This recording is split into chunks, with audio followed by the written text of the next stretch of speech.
Welcome, everybody, to The Broken Brain. This is the first ever installment of a new segment that I like to call Fan with an E, or the analysis of some of the underpinnings and issues that are going on within the Netflix program, and with an E. The latest, I think latest reboot of Anne of Green Gables, the great novel, the great miniseries, the great. I say I think because there was another one that came out around the same time. And I don't remember anything other than I saw a bit of the first, and it was President Bartlett, Martin Sheen, there we go, was playing Matthew. And then we can get into that. But anyway, I'm joined by Dalin Rowell, who is just an international jet setter, tastemaker, content guru. No, I'll let you introduce yourself, and you've got some cooler, more realistic credentials than that. You actually do stuff. I mean, I love all those names. I should put that on my resume. Absolutely. So thank you for that.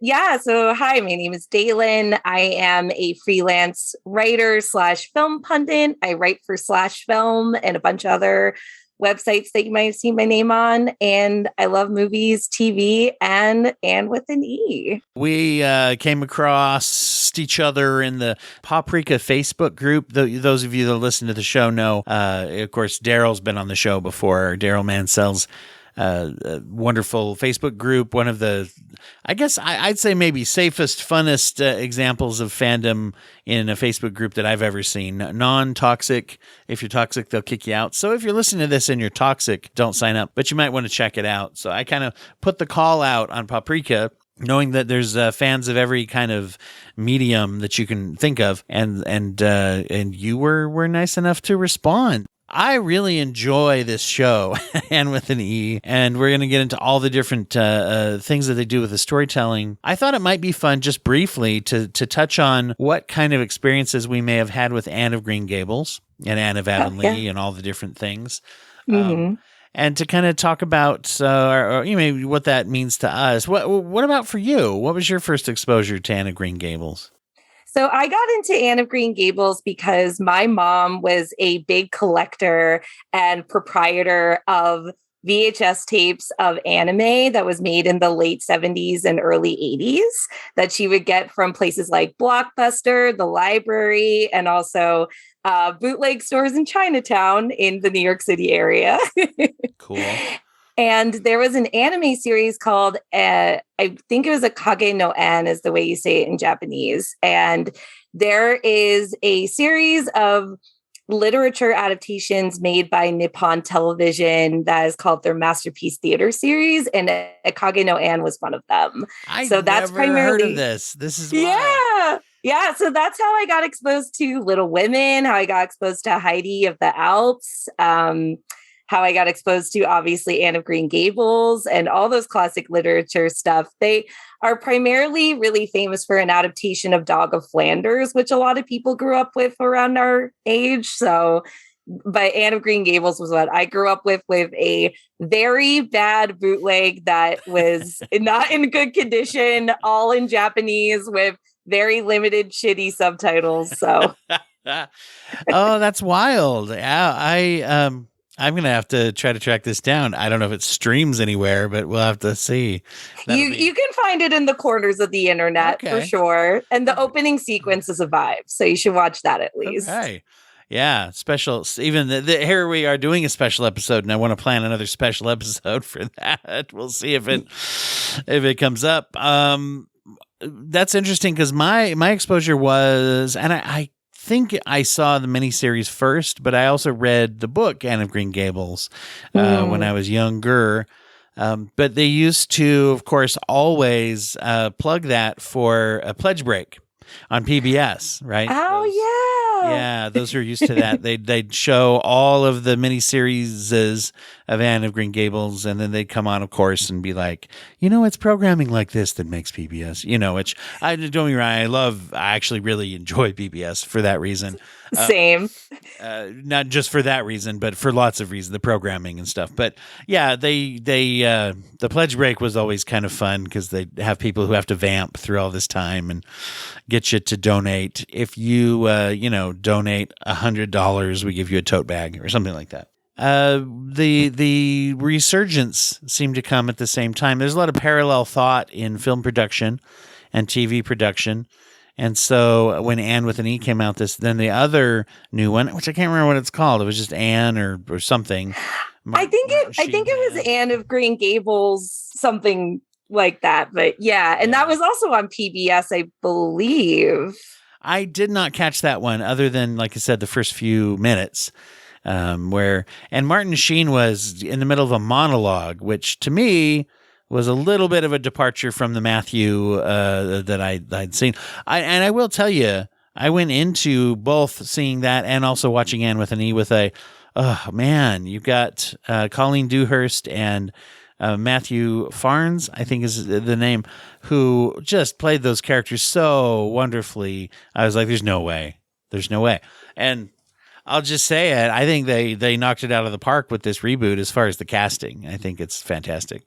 Oh, it's absolutely amazing. And I'm going to butcher her whole name, but Amy Macbeth, the girl that plays Anne, is absolutely incredible. Like, truly, the casting in the show is top notch from top to bottom. I was so excited to see her cast in Stranger Things.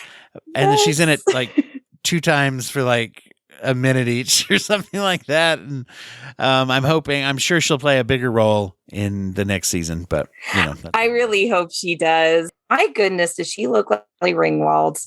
Yeah, I hadn't placed that, but that's true. Now that you say that, that's a good energy to bring to Stranger Things.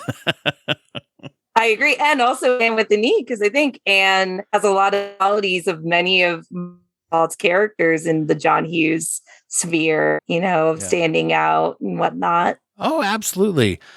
Well, let's get in now to talking about this. I mean, first of all, one of the things that I think people find to be different, and I think if you're going to do a reboot of any kind, you want to make it your own. You want to make it your own art, your own creation. At least that's, I've never made one, but that's what I think. And one of the things that hit me right away was, first of all, it's a series, right? So they have more time with the subject matter than just the miniseries that has a fair amount of time, but not as much, I don't think. And one of the things that I notice is that it has some more serious overtones, that it deals with issues of trauma and issues that Anne would be running into in IRL, in the world. And so I guess I don't know if darker is the right thing, but I guess you could say heavier in some areas. That's at least my first impression. Yeah, I would say heavier is a good word, but I would more use personally the word modern. I think it's a lot more, cognizant of what are current issues in our world, especially with women.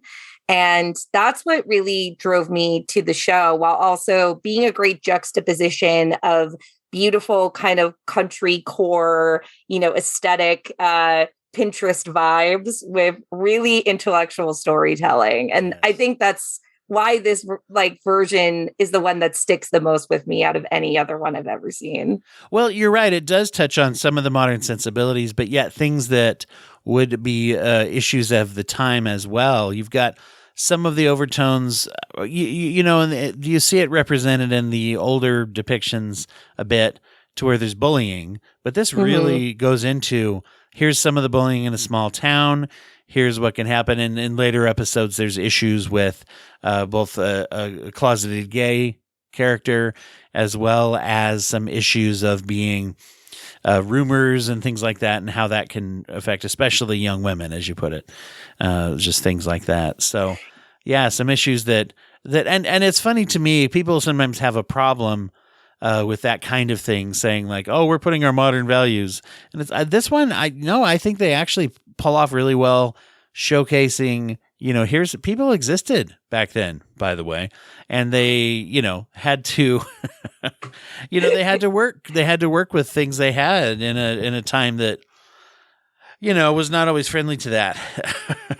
Yeah, absolutely. And I think one of the other things that I really appreciate, speaking to the bullying aspect of the series, is there's a lot of really great montages of all of the carrots scenes throughout the Anne of Green Gables adaptations of, her eventual love interest pulling her hair and whatnot, and her, slamming the chalkboard on his head and all that Yeah. stuff. And it's great to see the evolution of that scene throughout time, right? Where the thing that I think is so interesting about the current Anne with an E, or this version Anne with an E, is that you get to see that sort of bullying done in a way that feels so visceral and so real for so many kids of that age, and definitely feels more like that for me than, the 80s miniseries did, or the 1934 movie did, or even the anime did, Absolutely. Yeah. Yeah. And it also, it is something that's interesting too, is the way that she plays it with Anne is, well, I don't know. It's a character. Let's just say the way that Anne has been portrayed, and I think the ones that I've seen have followed through on this, but particularly this one shows Anne as someone who, it's not so Pollyanna-y, if you will. She does have this over positive storytelling. Everything's beautiful, but you get this real sense of trauma, and that's actually throughout this whole series. I think that they've used trauma very effectively in storytelling, which we're seeing more and more in a lot of modern storytelling, is a trauma-informed approach to telling stories. But you get those PTSD symptomatic moments with Anne. Yeah. And I think, and we're going to, we'll delve right into episode 1. And I will say, it's not really a spoilery type of show, but there's not really a lot of surprises or anything like that, especially if you're, like most people, somewhat familiar with the source material and the older versions. But we're not going to hold back from anything in the show. I mean, we'll just go for it. Yeah. Well, and the thing I would like to add to that, though, that's really interesting is, while if you have watched other versions, you're going to be very aware of like the famous moments of the story that they're shown in this. A lot of the later seasons actually deviate quite extremely from the source material, particularly when it comes to like certain side characters and where they go and on adventures that were never in the books, So obviously we won't touch upon that this episode or whatnot, but I definitely think that that's what makes Anne with an E also super intriguing, is the way that they organically flesh out these characters in new directions that weren't in the original source material. Which I think makes a reboot more interesting. Oh, yeah. It's like when you watch, and anybody who's listened to this show knows I'm a big fan of like the MCU movies and things. And same. And one of the things that, I see people all the time saying things like, oh, well, it wasn't faithful to the comic completely that it was based on. And it's like, I don't want it to be. I want it to be its own story. And it's nice that it takes, impressions from the books. But it's like, this is its own thing. So it's allowed to be its own thing. And there is one, I won't mention what it is today, but there is one in particular thing that I think anyone who's a fan of the old material is like, oh no, I know it's coming. There's a big sad thing coming that never happens. Which I loved that it didn't happen. Same here. Perspective. Because that's one of the things I also really appreciate about the show, which we'll get into with this episode, but the creative team on this show, which some of them actually worked on Breaking Bad, have a really interesting insight to the Anne sphere. And I think that they make choices that to some might seem like sacrilegious, but to others, I think is just a really refreshing change to the material. And the thing that we are hinting at is definitely one of those things I appreciate. Because it's like, oh, I don't need to see that again. Especially when you think they might do it in a whole different way, and you're like, oh no. Oh no. So we'll go there. So with this, and I'm gonna, this episode right away also hits with PTSD flashbacks. I mean, Anne clearly has been through lots of trauma, which is not ever. I don't know that I've ever seen it highlighted before in the way that it is here. She actually goes through. In the midst of her storytelling and some of the things that she talks about to make things more beautiful and lovely, she will have these periods where she's triggered. There is an external trigger, and she gets that, some people call it a 1,000-yard stare, or that glassy-eyed look of just, I'm in here now. I'm in my head now. For audio, I just pointed to my head. So, I'm living internally for a moment, and there is a flashback. For the purposes of some narrative, it's a literal flashback where we see the scene that it came from so we can understand it. Many people in real life just experience a flashback to the emotions, not always memories, but anyway. Right. It's not always the Ratatouille eating the food scene, of like going back and having this wonderful scrumptious memory. It's actually something pretty traumatizing. That is the thing that makes Ratatouille for me, to be honest. It's not one of my favorite Pixar's, but that moment is like, it's worth the whole movie just for that one moment. Same. Yes, no, exactly. And, she remembers in the orphanage, the orphanage being abused by the other girls, being pushed around and also ridiculed for some of the things that she does to cope with the trauma, right? The storytelling and the different things like that. Obviously, also, she has been in service to families. And it showcases the fact that there's been abuse in that case as well from some of the families that she stayed with. There's obviously physical abuse and also just being overworked and put into these crazy situations of being like, you're the caretaker for 5 children, you 10-year-old, 12-year-old kid or whatever. Yeah. And I think also these scenes do a really good job of foreshadowing and setting up the complicated relationships that Anne has, particularly with women in this show, because in other iterations of Anne of Green Gables, we don't really get to see so much of the conflict she has with a specific gender of characters. She, for the most part, has like kind of a duality of both having troubles with men and women. But I find it particularly interesting that in this show, because she doesn't have a really great maternal figure throughout her whole life, she has a lot of conflict with the female characters that she meets for the first time, like whether it be, her eventual family or it be the girls at school. There's a lot of internal conflict that she has. And I think the scenes, particularly in the orphanage with those young girls that throw certain animal things towards her. Yeah, like a dead rat or whatever. That they, yeah. Well, and that also, that's a really good point. And I think that's what makes some of the relationships, obviously, with Marilla and obviously later with Miss Stacy, right? And those kinds of things. Of course, by that time, she's probably been through some healing, but it makes them more powerful. But it also makes sense to where she takes so quickly to Matthew. And right. There's a couple things. One of the greatest relationships, not just in this show, but in this story, right, is between her and Matthew. There's almost automatically a friendship and a fatherly influence, a father-daughter relationship, if you will, that emerges pretty quickly. The Broken Brain. And now, a message from our sponsor. You've had it happen before as a therapist. Somebody you're working with is working through trauma, maybe complex trauma, and maybe you've been working with them and they're having some progress, they're having some results, but they're struggling and you're worried about them and you're not really sure what to do. Well, EMDR is a way to go. I know you've heard of it, you're a therapist, but eye movement desensitization and reprocessing therapy is sweeping the field and has been for quite a while now as an evidence-based treatment. And, my friend Chris Revel, who comes on the program quite a bit, has talked on this program and other podcasts about how his complex medical trauma, where he almost lost his wife and daughter in childbirth, kicked his butt over and over and over again until he was able to get some EMDR therapy, and he does not have those symptoms anymore.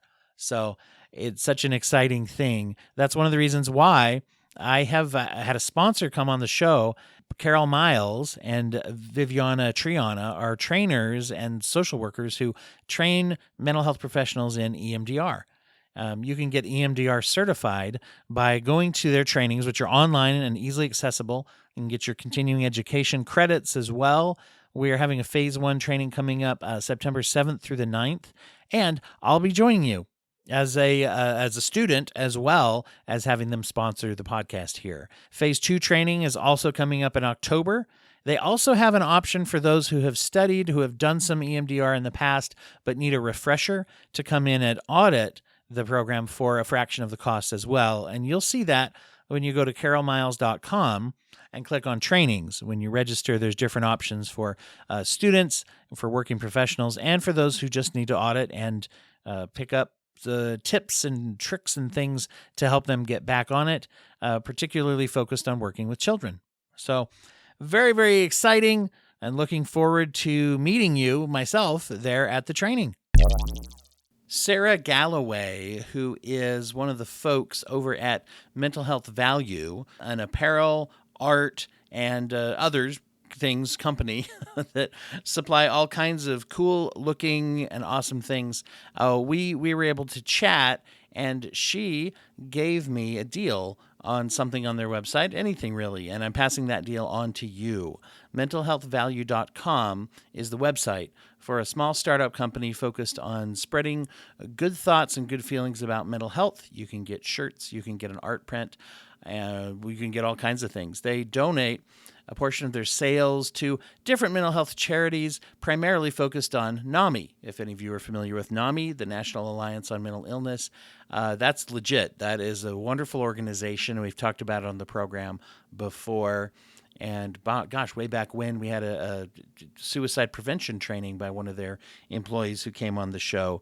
So that's definitely a good cause. You can feel good about what it is that you're getting. Personally, I used my 25% off code that I'm going to share with you here in a minute to buy an art print, the Lose Your Mind, Find Your Soul art print. You can find a picture of that as the banner art for this episode, and I'll put a link to it as well. I love the picture. It's hanging here in my office. I'm looking at it now as I'm recording. So you also can get 25% off, whether you're looking for apparel, whether you're looking for some jewelry, some art prints, things like that. Gosh, I have the website in front of me, and there's a Be Kind to Your Mind that I'm seeing there right next to the art print that I got that I may pick that one up as well.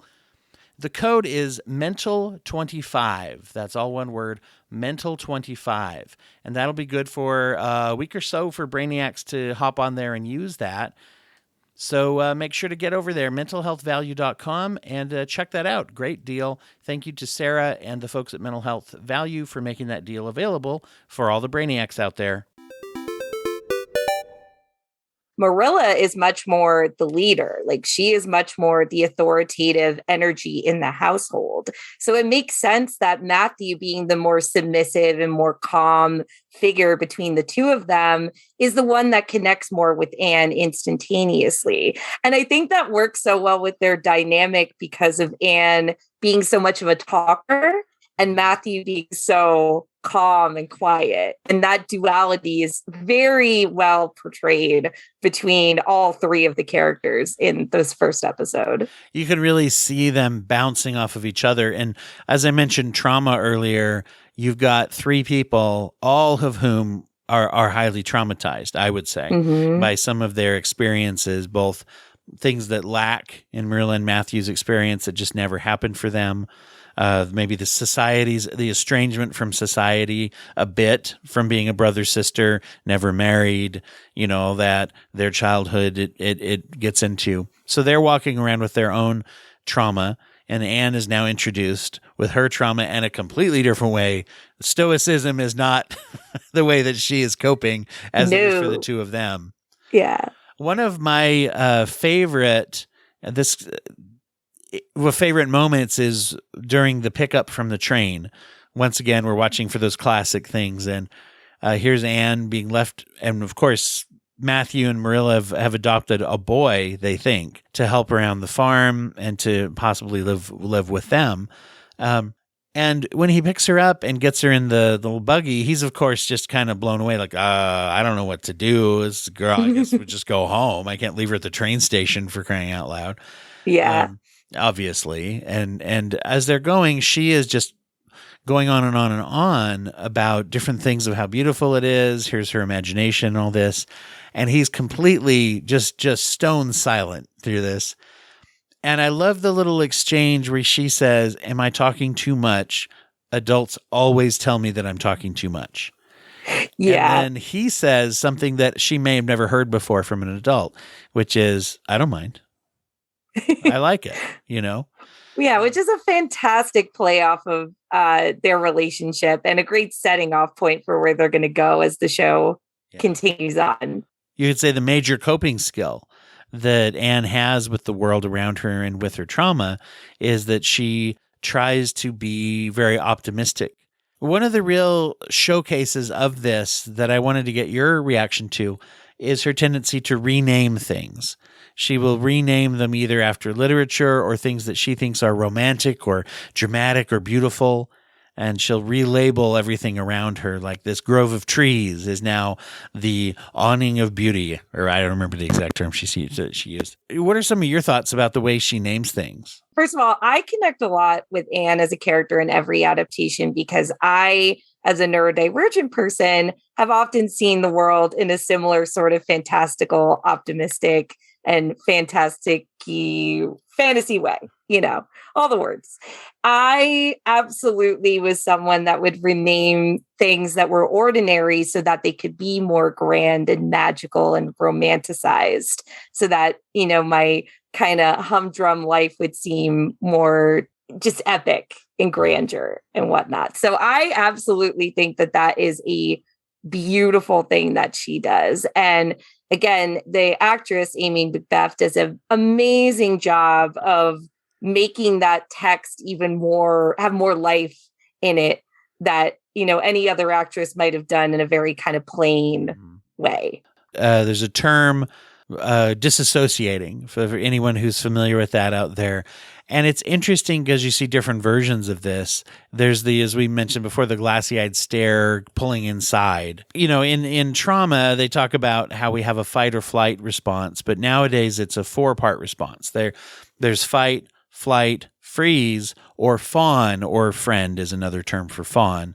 And you can see actually some of these played out. Fight, flight, freeze, and friend are things that you can see and, doing in such case. I feel like, there's the classic disassociation that we recognize where she pulls inward and shuts down and freezes. I feel like to a certain extent, some of her renaming and some of the things where she is totally living in the fantasy it's a little disassociate-ish, if you will. She's not fully present sometimes because there are times where embellishing and imagining and all that, she doesn't get the social cues that it's not the best for that situation. But sometimes there's times where it's clearly worse for the situation, but she'll do it anyway. Right. So there's a compulsion kind of, or she slips. I'm giving a lot of different terms that don't always equate to each other here. Compulsions, disassociation, detachment, not being socialized properly. That she's got this whole cocktail of things that will push her into I'm going to say this embellishing thing. It doesn't matter if I'm only with one other person and they don't like that. Yeah, no, it's so true. And, that's actually a lot of the terminology that I've thought of in regards to the things that she says towards other characters, especially in these first 3 episodes, I would say. Especially when she's talking to her eventual best friend in the show, which I think is what makes so many people, including Diane, so attracted to her because of these fantastical ways that she describes things and essentially disassociates from the troubles of real life, I'm trying to, I rewatched it for this and then we hadn't recorded for a little bit. I had watched the first couple actually, and I'm trying to remember if Diane makes an appearance in the first episode. I think she does. She does. That's where we meet Diane. Yeah.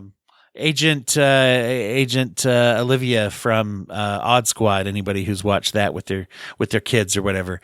I haven't watched that. Okay. Odd Squad is just a fantastic children's show that's made by actually the Mr. Rogers Corporation or whatever they're called, Mr. Rogers Foundation, where they have the premise is that there's a group of kids that are these like secret agents that correct things that are weird, and of course they use like reasoning and sometimes math and things. But it's way better than those kinds of shows when we were kids. But anyway, not to go off on a I love that, though. total Odd Squad tangent, but someone who got her acting chops obviously in children's television as well. Really good, really good actor. And yeah, they you're right. They just right out of the gate, Anne is just like, we could be bosom companions. And that intensity, you also get the idea that Diane, living a very sheltered life within one of the more wealthy families within Avonlea, that she is, sheltered and hasn't really had an opportunity for a friend, especially one that's going to be anyone in her life who's been so frank and upfront. Yeah, exactly. And I think the thing that's so interesting about Diane is how she's kind of the epitome of a lot of American Girl characters that I grew up with as a kid in books. And I'm sure that they are based on her, since obviously, Diane existed in pop culture first. But it's so funny to see the way that is adapted in this particular show, with like the rigid way that her family looks at the way she has to live, and how she can't have her own identity, and she needs to, stay within these parameters. And I think Anne really kind of checks this box or clicks this button for her that unleashes her imagination and shows that she can be this incredible person, but be flawed and not be within the parameters of what her family wants her to be. And it's very interesting how I feel like the show does a good job of, there's a change, there's an arc to many of these characters, but for many of them, they do maintain these parameters, because Diane, to some extent, in the life of the series, her story does have certain rigidities that she bumps into that is like, okay, this is a bridge too far. I can't quite go here. Or whatever, as the series evolves, but she is challenged and brought out of that shell very much by this very healthy relationship with Anne, who, even though Anne's got all this stuff going on in her life, you can also see where for the time she also was quite, I'm going to say healthy, because talking about things is quite healthy, right? Yeah, well, and one of the things I love about Anne in particular in this episode is how she sticks up for herself.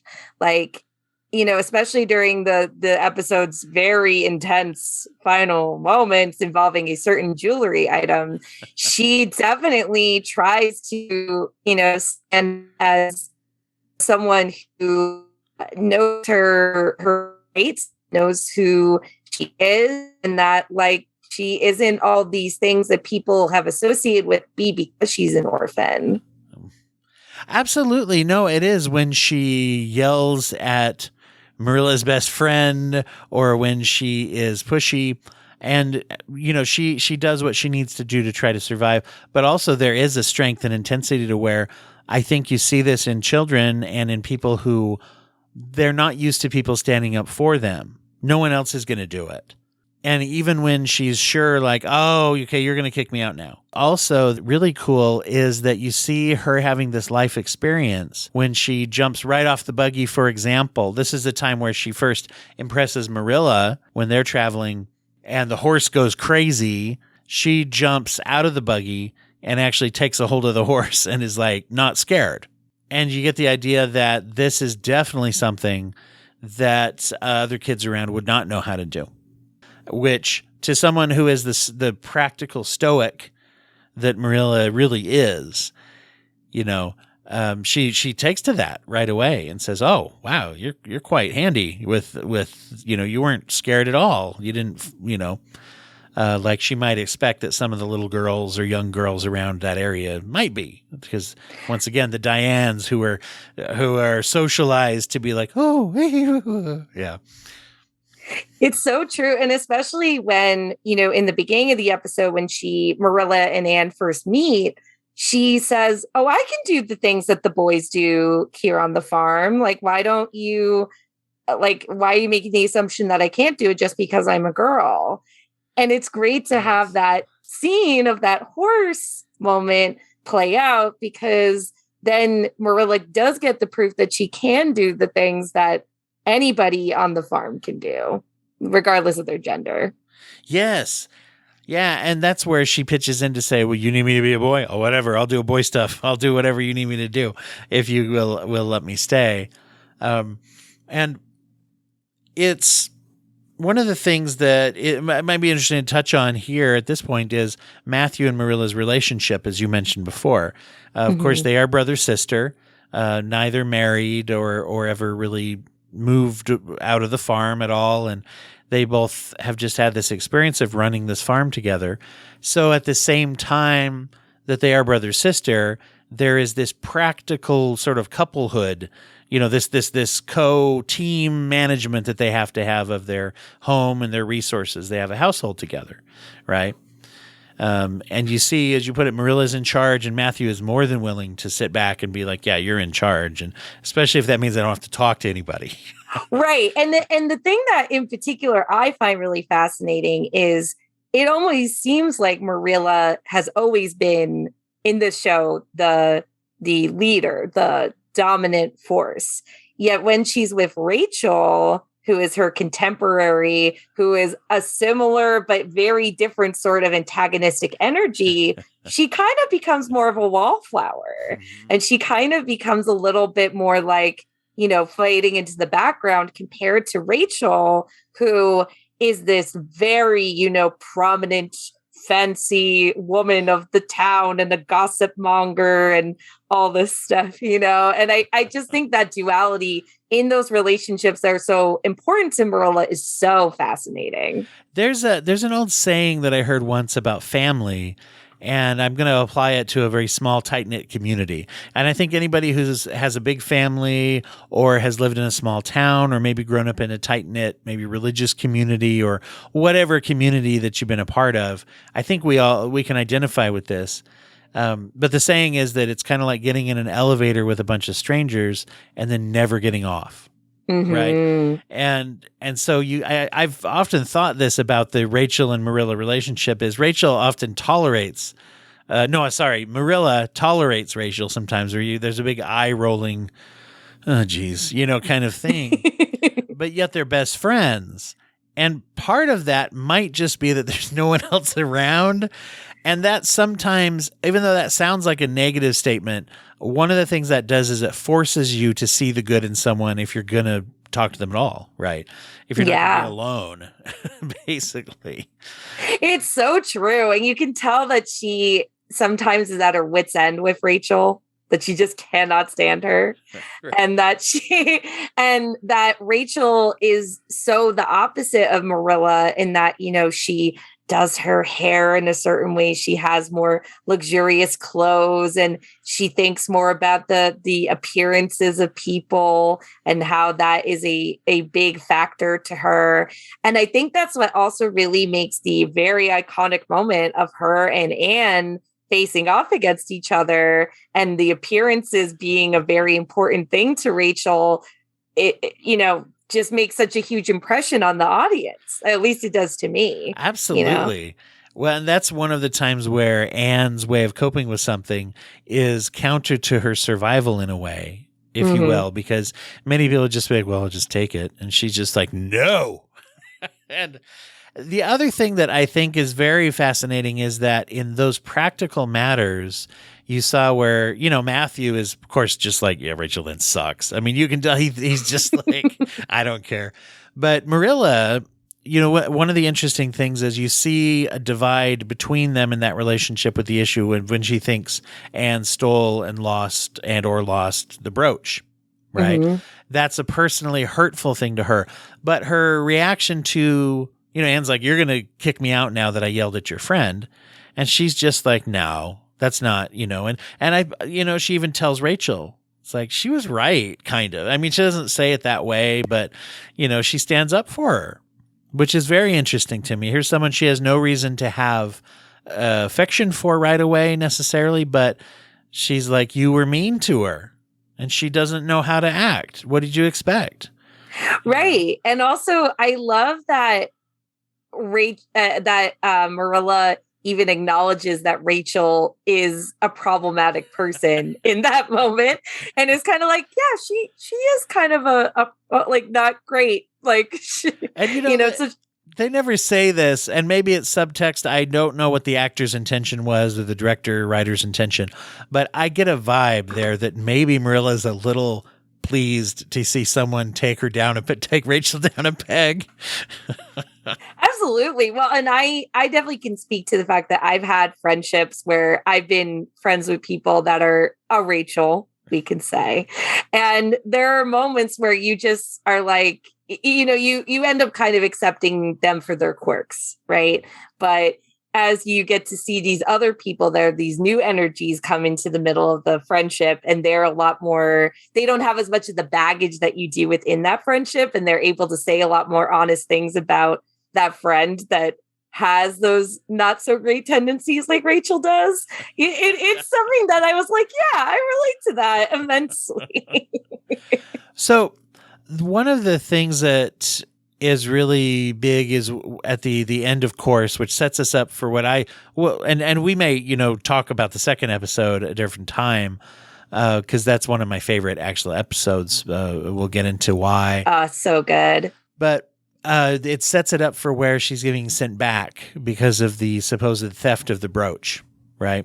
Mm-hmm. And the interesting thing to me is that scene where they are leaving, and of course Matthew has to take her to the train, and he is just heartbroken, kind of pissed. I mean, there's all these feelings, and of course he does not. Once again, these characters have parameters, and I think a lesser show would start breaking the parameters, whereas to a certain extent, some of the parameters are never broken. His personality is not verbose, right? He's not going to say, here's how I feel about that. He's going to say, at most, a little snippet like, seems a shame, right. In a way. And you can almost tell where that's even more cutting. Marilla's like, I know what it takes for him to say that. Because he's a man of few words. Oh, absolutely. But I get the idea. It's interesting to me. You've got these three people who are all heartbroken. Marilla feels betrayed, doesn't know what else to do, but she's also sad.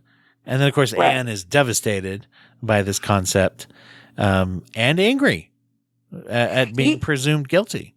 Yeah, and the thing is that in addition to everything that you said, when you think of the relationship that Anne has already established with Matthew, where he would most likely believe that she didn't do anything that was bad intentioned with the brooch, and her and Marilla still haven't established that sort of connection yet, even through all these moments that we discussed about earlier. It's, again, another example of how Anne and many of the female characters have this sort of interesting, conflict and friction between them. And that also societally, it's a very interesting commentary about how most people think about orphaned or foster kids.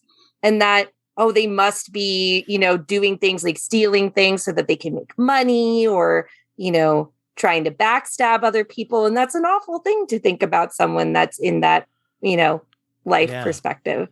There's speaking of the mental health side of things, there's also what they call a disruption in attachment, where somebody who goes through neglect or trauma, oftentimes those that are orphaned and don't have a loving upbringing, they have a hard time attaching. Like, you're supposed to learn that as a baby, that I can attach safely to people. And it's a spectrum. Everybody has a different strength, a different what they call security or insecurity of attachment, right? And so you've got that sort of thing, and the way that it emerges on people when it is disrupted and problematic is usually one of two ways. You usually have someone who pushes everyone away, or you have someone who pulls everyone in and desperately tries to attach. And I think you see both in different, to some ratio. But with Anne, she's very much the type that tries to attach to people and then is, susceptible to rejection because of that, I think. And so there's a deep hurt that she feels here that we'll see goes on to damage the relationship with Marilla in the short term. Absolutely. And the thing that's also interesting in regards to rejection, like you mentioned, is that, so as I said, I'm neurodivergent, and there's a very big thing with people who have ADHD that's called rejection sensitivity dysphoria.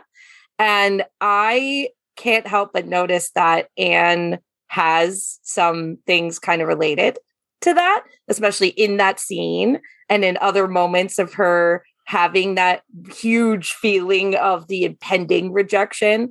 A great example is in the first episode when she's at the dinner table, when she knows that she's not going to be able to stay there. And she's like, I just can't eat the food because sorrow. And even though that's a much more like comedic and melodramatic interpretation of RSD, I can't help but feel like it's very applicable to that, you know? Because there are those moments of extremity. I have ADHD and bipolar as well, or ADHD as well, and then bipolar disorder.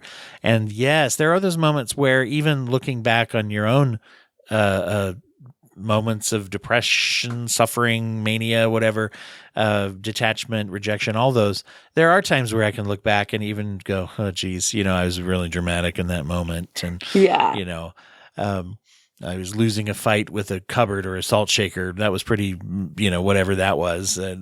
Right. And so, yeah, I think it is realistic to have those moments too, where you almost want to laugh, even though it's also very sad, you know? Right. There's this anticipatory rejection. She knows it's coming, even when it isn't. She knows, I'll say, she anticipates that it's coming. And the interesting thing is, it's not without merit. It's not just a delusion. I mean, if your child steals or loses a family heirloom, you're angry, you're hurt. It might even damage the relationship, but you don't get rid of them, right? You know, and it is a different situation. It's like, if you're going to come in and steal, then I can't, whatever. But there's a commitment there. And once again, in Marilla's defense, they have not made that commitment at this point. They have not said you're adopted. You're just staying here on a trial basis.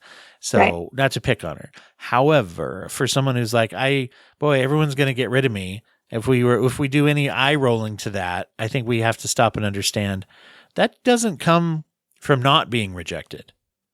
You know, even if it's amplified, you know, it comes from years and years of being in these very toxic situations of, you know, her being in these families that have taken her in, but only use her for work and, you know, have never truly given her any signs of genuine affection or love. And, you know, she always feels like, to use a phrase I like to use a lot, she's always the bridesmaid and never the bride. You know, like she always is, you know, never taken in and genuinely given the love that she has always dreamed of, and thinks that in many pieces of fiction with orphans tend to do, thinks that, you know, her birth parents would have given her. Yes, absolutely. Well, we're just drawing up on our time for today, and this has been super fun to be able to talk about. We are going to make this a recurring thing on the show where we're going to go through this series. And of course, Dalin, you are more than invited to jump on for this. I think Thank you. Having people that are really passionate about the subject that we're talking about is one of the, I hope, hallmarks of the show, and that is something that I try to do all the time. So hopefully, you know, we will be back again soon to talk more about this. What can you tell people about where they can find you and your work? You mentioned your writing is out there. Yeah, so you can definitely look me up on /film. I've been there for a really long time. I have lots of listicles that I'm doing all the time. I'm currently writing a piece about Don Bluth, which is really fun. Oh, fun. Like touching on Fievel or... touching on American Tail, Rockadoodle, Thumbelina, all the stuff. I'm ranking all of his theatrical release movies, which is great. Did he make All Dogs Go to Heaven also? Is that another Bluth? He did. Yeah, he did. So I'm working on that. And you can also find me on Twitter. I'm at It's Really, but it's REEL Dalin. Like movies. Right. Yes. Very cool. Great. You know, I always ask everybody who comes on the show, especially the first time, if they have any charities or nonprofits that are meaningful to them that they'd like to share with people and tell people to go find, pledge money to help out.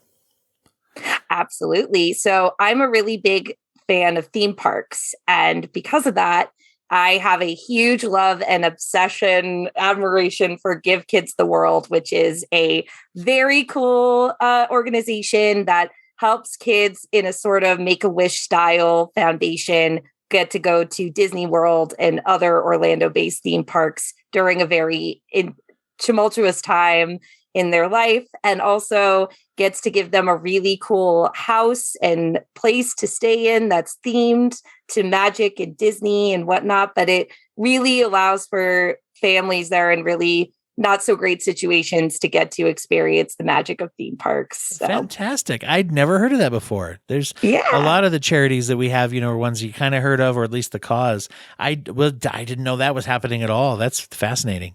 It's really cool. And I actually am going to a charity Disney convention that they're doing later on this year. So highly recommend it. Well, I just want to put one thing out there. Of course, we're sponsored by Three Rivers Training, our new sponsor. There were details in the announcement earlier, the ad earlier about how you can sign up for EMDR trainings for clinicians and people working in the mental health field, and trying to promote that as well. Also, real quick, I want to mention to everyone that I'm going to be doing a multiple-hour live broadcast on August 31st, and that's going to be for opioid overdose awareness and the fentanyl epidemic that we've been facing for the last couple of years. And so what that's going to be is I'm going to be broadcasting over a StreamYard link. If you don't know what that is, it doesn't really matter. It's just a platform for live streaming. They don't let you plan more than a week or they don't let you set it up more than a week in advance. So I don't have the code yet, but I'm going to release a link where people can join me live on the StreamYard if they want to. You can also comment if you follow on the social medias that I'll give you here in a second. But if you want that link, anyone is welcome to join throughout that time. I'm hoping to get it going for 4 or 5 hours worth of people joining and me talking about different things that have to do with opioid awareness, opioid abuse awareness, and what to do about that in our culture. It's really, really important.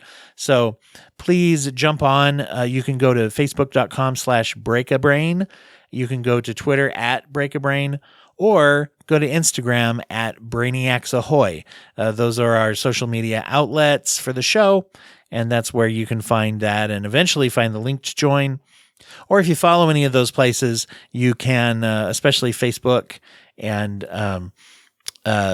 anyway, you can follow those places to make comments online as well. So that's something we're looking forward to. August 31st, midday, going to be going on. Hope everyone will tune in and join. Once again, everybody within the sound of my voice is invited to join, no matter what your level of expertise or experience is with drug abuse. Happy to hear stories, happy to hear insights and thoughts, or if it's just something you care about and you just like to add your voice. So please join us for that. Well, Dalin, until next time, thank you so much for absolutely.